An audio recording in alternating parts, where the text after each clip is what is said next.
Hey everyone, welcome to Handing the Shame Pack, a podcast dedicated to survivors of sexual abuse across the world. We know there are many of us, and this is one small attempt at providing resource support and a safe space to land. As with all shows, we have a trigger warning, and this one's no different. Please, if you're watching this and you start to feel upset or concerned in any way, stop watching, go to the show notes below, and you'll be guided to some resource and support. I'm so blessed on this show, team. I have the most amazing guests step forward, and I'm so grateful to bring this next survivor to you. Her name is April Giauque. She comes to us from Idaho. She's incredible. You'll soon see why. And she is a ghostwriter and author, a podcaster in her own right. And this is part one of her story. Welcome to the show, April Giauque. Hello, thank you so much for having me here today. I am excited. It's so cool. So cool. Hey, so April, just in your own words and with your comfort level, what are you prepared, or can you tell us about you? Well, Yes. Okay, so a little bit about myself, especially growing up. So I have many, I've got one brother and I have four sisters. And you'll notice that I'm using my hands to sign because I have two deaf daughters. So I'm a mom of 9 children and 2 were born deaf. So I try to have my hands moving for them. If they ever see mom on camera, they'll know, oh, she was trying to talk to us. So that's why. So I hope it is not distracting from your audience, and I try to, have that be a part. And I know it's American Sign Language, so sign language is not universal around the world, but it might. And if deaf, who are watching on YouTube, they might be able to pick up a few things. At least my American audience will. So to tell a little bit about myself when I was young, again, I have one brother and 3 sisters. There's 5 of kids altogether. And my mom and dad, they met and were married about 7 months after they met, and really wanted to start a wonderful family. And my 2 older sisters were born, and then I came along. So I was number 3. And what's something kind of interesting about my name, April, my dad wanted all of the girls to have A names. Well, actually, any kids to have A names, because his name is William with the last name of Tribe. So he was always at the end of the alphabet. So every time roll called, he had to wait till the end. So he thought, well, I can't change the last name, but I can at least give them all A names. So Amy, Elisa, and then me, April, Aaron, my one brother, and Allison. Now, why I share that is because when I was born, there was actually a little fight that happened. And what's interesting about this wasn't with my parents, it was actually with my mom and her mother-in-law. Anyone start to ring a bell out there with that? Maybe have a challenging mother-in-law? So the day I was born, my mom wanted to pick the name Anne, and my grandma piped up and said, well, I would call her Annie, and my mom does not like the name Annie. And so an argument started, and the doctor said, so tell me what the problem is. And my mom says, well, I need an A name, and I like Anne. And my mom's mother-in-law said, well, I like Annie. And so the doctor suggested April, because I was actually born in April. So that's what stuck with me. And so I've always been where it's, quote, at, because I am April Tribe. So that kind of gives a little bit of spice within my life when we first started out. that's amazing. What a beautiful story. Thank heavens for the doctor. Yes. For sure, for sure. So I guess one of the things, obviously, you're a survivor of child sexual abuse, otherwise you wouldn't be on the show. That So, is true. yeah, I guess for our beautiful audience watching, April's now going to share her story of that with us. And the beauty of this, April, is that you will be able to reach people who can relate to what you went through. And that's the gift. People feel less alone. Yes. Yeah. So I guess to start with the story, I'm always very active. And I think within our family, we had several different projects always going on. And when there was any time to have free time, I sought after my neighbor's trampoline. So we did not have one, but my neighbor did. And I have a gift of gymnastics and of tumbling. So I always wanted to practice. So anytime we had that free moment, I was on that trampoline. And we lived next door to a large family. We were a large family. And so jumping on the trampoline, having all the kids and the neighbors around was very it was very common, very normal thing. And occasionally I would be able to go over there and no one seemed to be so busy with the trampoline. I could just be myself. So I would just practice for hours on end. And one time I noticed somebody clapping for all of my tricks and shenanigans. And I looked around a little confused, and it was my neighbor and said, "Wow, I had no idea you were so gifted and talented." And well, if you're going to say that to somebody who's already performing, well, let's talk about a performance that's going to happen. Ta-da! So, well, I put on a show. And after that, he said, if you come during this certain time, I'll make sure that the neighbors, all the other kids aren't here, and you can just jump. What an invitation. I would be able to practice. Yes. So as I got better and better, I definitely took advantage of that time and always showed up around that same time to jump and to practice. Now, the events I'm talking about happened over the course of a summer. And I was around 7 to 8. So I was about 7 years old at this time. And another time I was jumping and I noticed there was this small, like, angel statue in the garden. And it had kind of a plate. It possibly was a book, but it was been so worn down and weathered, it was hard to tell. But on that was a gift of some gum. And I did my little tricks and practiced. And then I saw that and I went over there and I picked it up, and my neighbor met me there. And there were some bushes and trees. And he said, well, if you'd like some more candy, come with me and I will show you some more. Well, yeah, of course I'm going to go and go check out some more candy. And I did, and that was fine.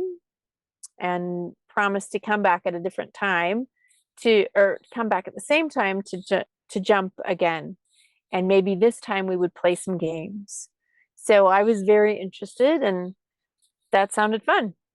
So arrived at that time, jumped, did my thing.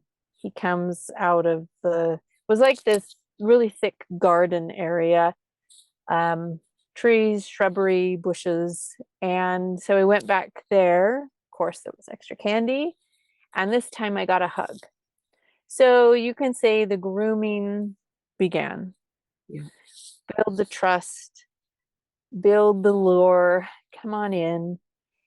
And these happened several times through a week until the one time the hug felt a little different and hands were in different places. And I was surprised but there was a promise that, the opportunity for more gifts were coming, and it was okay, and there was nothing wrong. So in confusion, especially as a kid, well, I wanted to continue to jump and practice. I had just been added to a team competition. So now I wasn't just learning basics, I was now advancing in my practice. So these times became more and more frequently, and worse things were happening. I was scared to tell anyone because, like any good groomer will, they either blame you or threaten you, or do a combination of both. And so my combination was a little of both. And because I was so good and I was so cute, it was probably my fault. And if I wanted my dream of being a world class power tumbler, I needed to probably come back and keep practicing. So those are challenging things as a small kid with not great decision making skills. You're a kid. I'm 7. But So just to interrupt you there, and for our amazing, beautiful audience, welcome to you. April, my goodness, you were 7 years old. On what planet could a 7-year-old understand fully what was happening? Number one. And number two, you're so right. That grooming was designed to lure you in, either through threats, bribery, manipulation, and sometimes all three. So here's some love to the beautiful 7-year-old. You couldn't have changed that. yes, I April, appreciate that. how old would he have been? I imagine it was a he. It was, yes. So he was a senior in high school and very popular, and was the student body president of the high school. So what, 10 years older than you, maybe? Yep. I'm so sorry you experienced that. He knew exactly what he was doing. Yes. Yeah, and I think what's really interesting is the confusion that happens afterwards, that we as just humanity, we begin to storytell. And this was really an opening of my storytelling and trying to make sense to understand what was going on. And I would then, in the wintertime, because the trampoline was taken down, I would spend hours in our playroom, and we had a little stage, and I would fall into story and listen to the recordings and begin to take on that characteristic, and that the actions, I could mimic the voices. And it was almost like I had to escape myself and become what these characters were, and just create a place of imagination for me to deal with what had happened. Do I guess what would, I mean, I'm so pleased your mind worked like that. And for our audience, this is what we do as children, to try and make sense of it, or to try and manage the confusion and the awful feelings around it. We do what children do, and we act it out in a way, don't we? Yes, for sure. What happened in the end? Were you able to get away from him, or were parents involved? So, in the end, as the summer wound down, the events and touching basically finished as well. And it was just kind of this season, but it impacted me for a lifetime, because the escape happened because I didn't have the place to return to. And when the next spring came, he graduated and went to college. So the trampoline was there and I knew it was safe again. And that was when I went back to it, I decided to get better. And the fierceness in competition really started. And I was moved to even higher scales and started to compete on a national level, and then went to a world competition. And I knew what was fueling me was, okay, I can't say I know that as a 7, 8, 9, 10, up to 14, no, consciously, but I knew that if I worked hard and stayed focused, I didn't have to deal or think about those feelings. That's Right. such a So, valuable point, because that's what happens, isn't it? That mhm. whole thing, and our audience watching will completely understand. If we're that busy and that distracted, there's no room for having to deal with or manage. Yes. And April, that was a lot easier. yeah, and thank you. And I guess one of the things, just incredible, your mind. Um, one of the things I wanted to check with you was this: to have, I imagine, the love of your life, as in the trampolining, um, being so tainted. How was that for you? So it became two things where now this is interesting. The trampoline brought me in, but the garden and shrubbery area is where events happened. So for a long time, and it makes me kind of smile now, but for a long time, when the family had to weed the garden, do the shrubbery, all that stuff, I chose something completely different. I said what was inside, or I'll help with the cooking, I'll do the canning, I'll do whatever else, but y'all do that stuff. I'll do something different because I didn't know what was hiding behind those bushes. Right? That was my coping skill. And so what's really interesting is now to come full circle with knowing how to garden and how to plant.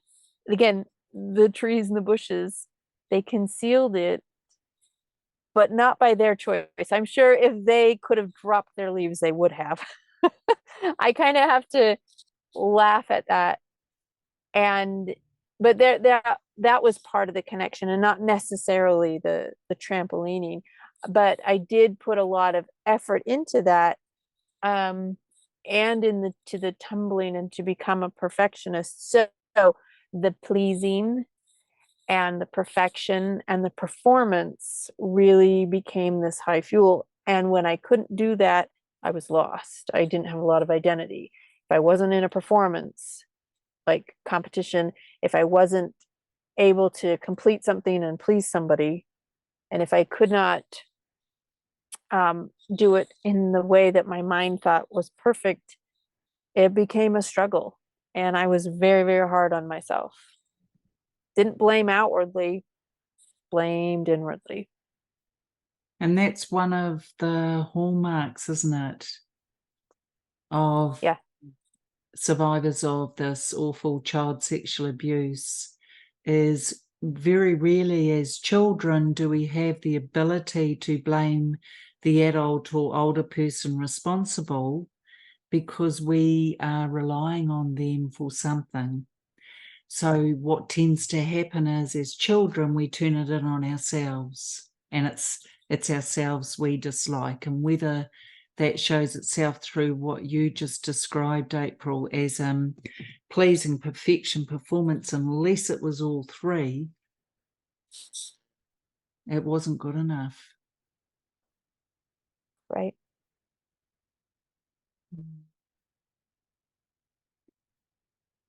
Were you ever able to share any of this with mum or dad or safe adult?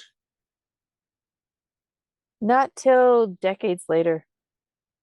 Not till I wrote my first book and my second book. That was the right timing, though. Can you consider why that wasn't possible?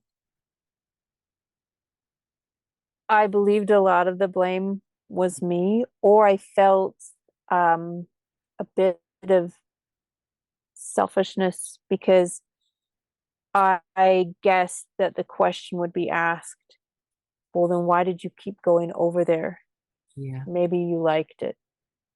Yes.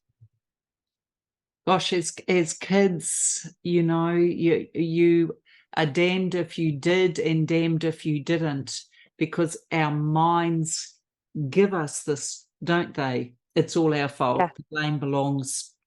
Whereas we know as adults, who does the blame belong to? The person who was abusing. Yeah. No, that's so powerful, April. And of course it shapes everything, doesn't it? It shapes how you then carry on through your childhood and adolescence, and then what choices you make. Yep. So I guess just we're coming to the end of this part one. We've got a couple of minutes. Is there anything else around this from your perspective as a child, going through that awful summer, then recalibrating and feeling that trampoline was a safe space again? How was that? I'm interested in how your mind was able to bring it back into safety where you could perform and practice. And The place of safety for that, the worth, or when you're given a skill or a gift or a talent and you develop that, whether it's something very physically active like tumbling or piano playing or whatever, it doesn't matter the skill or the gift, the development of that brings you joy, brings you a lot of joy. This was something that I enjoyed doing, and when I could show I was getting better and better and passing my other teammates and getting moved to these higher classes, and I was still very young, it was not a look at me, this is a sign for show off, look at me, brag, brag. It was, I was so humbled to think, wow, they think I'm good. Well, I'm going to practice even harder now.